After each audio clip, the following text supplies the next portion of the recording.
Alright, so we got the Mitsubishi all painted. We based it with some white, so still have a little left. I have to paint the bumper. And it was a tricolor, so there's the pearl. Made some of that up.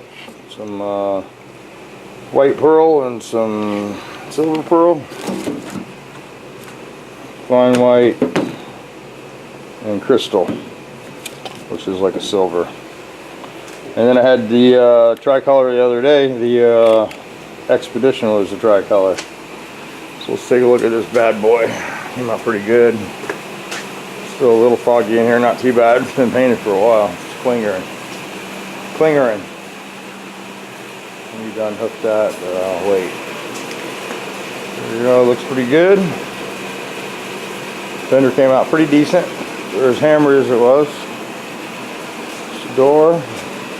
It's the back door. Got a little hanger right there, a little hanger, small hanger.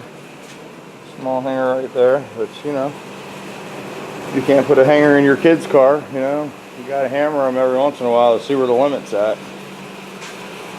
So, these are the only two hangers I got.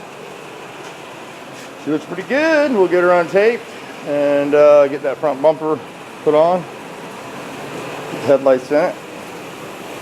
This takes her driving test Friday. So she's fixing to get turned loose. She's had her permit for a while now. So just in time. So there it is, the diamond white Mitsubishi. Can't see the pearl very good in here. We'll see what it looks like outside.